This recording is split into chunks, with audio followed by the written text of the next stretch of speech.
Welcome to the bold analysis, ladies and gentlemen.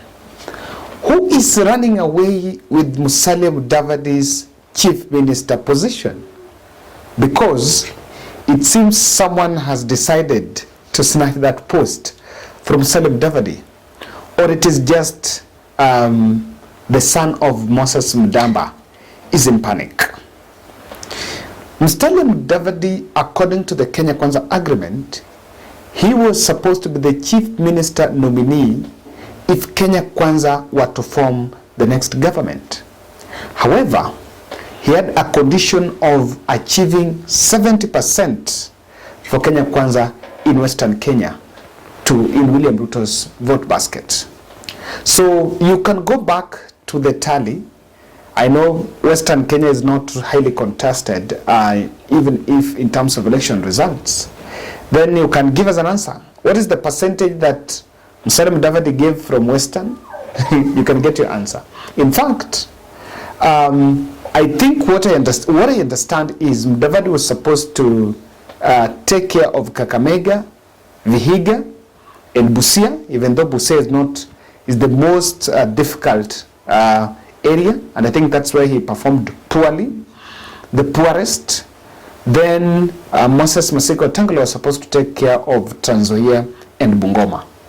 The truth of the matter is that they did not achieve that 70%, even though the agreement was that if they achieve that, they're given chief minister's post. There was a disclaimer at the campaign trail that the 70% threshold was not on the heads of the Western leaders, but it was Kenya Kwanza achieving 70% in Western Kenya. Lili, yathino boko kwa ya wakadua background.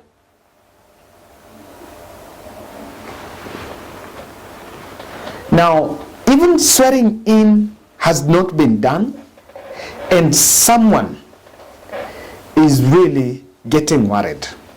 Let me take you to ANC party Facebook page. There is a poster that I've just seen that is very suggestive of what exactly is going on. The Amani National Party has nominated its party leader Musalia Mudavadi for the appointment as the Prime Cabinet Secretary. In a special sitting by the party's Council Bureau held on Wednesday, the council nominated Mudavadi for the position.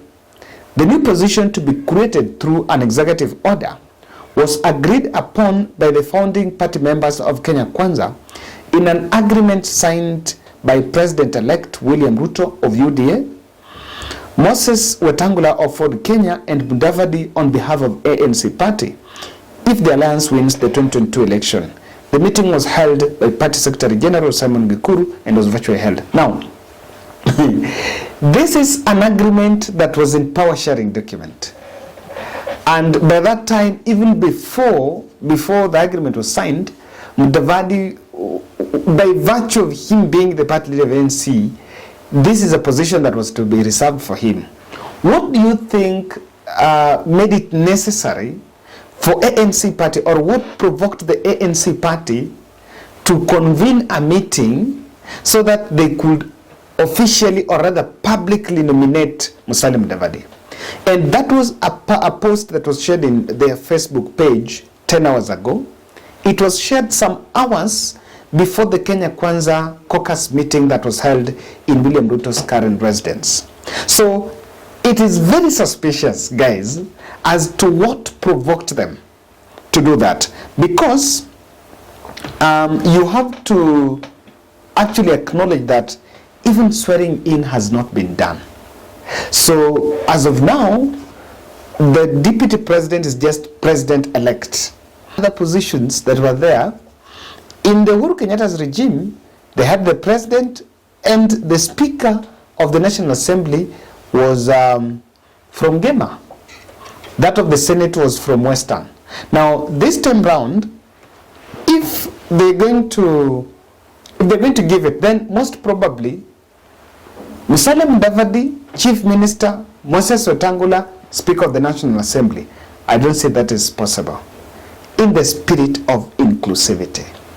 But There is a storm going on, and I want us to look at that, because the hurry to come publicly and even to go an extent of explaining why it should be Musalia Mudavadi, I don't even think it's time for that explanation, but they're explaining on what exactly needs to be done. Guys, is someone running away with Musalia Mudavadi's cake?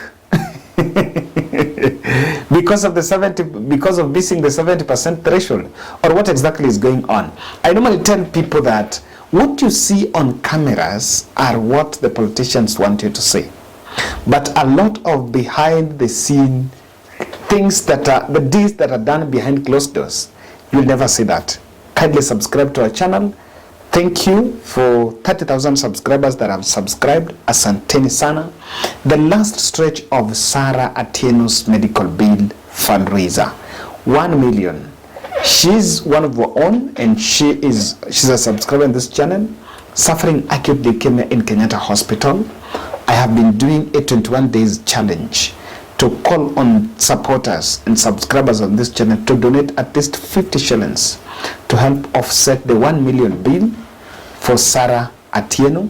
The bill was 1.5, NHF covered bit, so there is the gap that is remaining, and I continue to urge us, let's come out in our numbers. This last stretch, just a day, I think we'll do tomorrow. By Friday we'll be closing, as we look at the other now, as we do the other things, and review how that campaign has been. You can do that through my number 0710 62 78 89, Kevin Olo. You can also reach out directly to Sarah with donation even above the 50 shillings. Her number is 0716 357 360. Guys, this position is strategically being used to influence Kakamega by-election. However, I have just read some few minutes ago when I was doing my research for this video that the by-elections in Kakamega and Mombasa are postponed. I don't know for what reason, but Chebukati is saying that his officials are intimidated, are profiled, and might not work.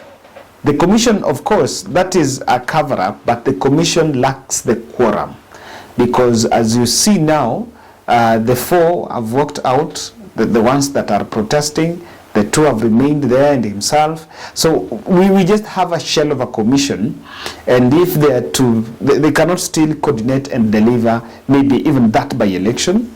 So the voters of Kakamega and Nima and Mombasa might have to wait. But I see this was these guys are pushing for this position. They want to give they want to elevate Musalia Mudavadi's visibility in Western Kenya, so that one Cleophas Malala can actually use that to campaign in Kakamega. Remember, Mudavadi did not perform well. The ANC party did not go well, did not win. I think they won out of the 12 seats in Kakamega. I think they won 2. The majority of those seats were won by the ODM candidates. So Mudavadi do not really have a lot of stake. And what the party is now is using, because now there are 2 twists to it. If Kenya Kwanza now forms government, then that by-election, most probably, the UDA team might carry the credit and now make sure that they push so that Cleophas Malala wins, but the credit goes to Kenya Kwanza. But I think also Mudavadi's party wants to use that position to say that this is the stake of Kenya, of Luhya Nation in Kenya Kwanza, and that stake of Luhya Nation in Kenya Kwanza might probably help to hoodwink the voters in Kakamega. But unfortunately, the voting has been postponed. Now, this is the punchline here. There are negotiations on power sharing deal by Kenya Kwanza. And these negotiations touch on very critical posts, especially one, this post of the Speaker in the National Assembly, the Speaker in the Senate, majority leader both in Senate and the National Assembly. I think they have majority in Senate. I don't know whether they'll be, maybe they shall have overall majority if they happen to win the independent MPs, as they've been saying. Now, someone seems to be the position of the chief minister it is being taken back to negotiation table. Because for one, I can surely tell you that if the chief minister goes to Western, the Speaker of the National Assembly might not go there. I am not a prophet. If that post will not be thrown to someone in Eastern, then it might head to the coast. Then the Speaker of the Senate can be given to, maybe can be taken back to Gema or even Rift Valley. So I know someone is asking, where is Luo? Don't ask me. Where is Nyanza? Don't ask me. I don't have an answer for that. A post can even go to Kisii. However, these negotiations are going on, and it seems Musalia Mudavadi's party are seeing that there is a possibility they can be shortchanged. These negotiations are possible because of the 70% threshold and the other dynamics. You know, when you are wooing the voters, you can say everything.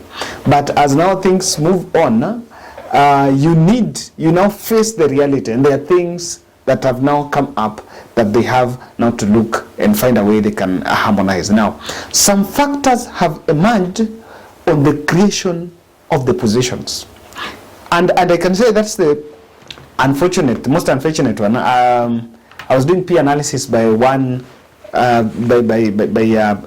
journalist just on this topic, and was actually acknowledging the fact that the Kenya Kwanza manifesto was on service delivery. The language of their meetings is on service delivery. The first role cannot be to create the position of chief minister. The first executive order by William Ruto will not be to create the position of a chief minister. Actually, the first executive order should be on service delivery, and it should touch on something that affects Mwananchi. Because from the word go, they will start facing criticism that despite the fact that their government was not on creating positions, the primary role, or rather the primary focus was not on creating positions. That is what they have started with. And I can say it's most probably Mudavadi might be appointed there. If he's appointed by the cabinet straight, or if not, it may take some time, maybe some 2 or 3 months, then he's injected in government through an executive order. So they're just trying to make these deliberations, and I can tell you that they are behind of scene boardroom talks that are going on.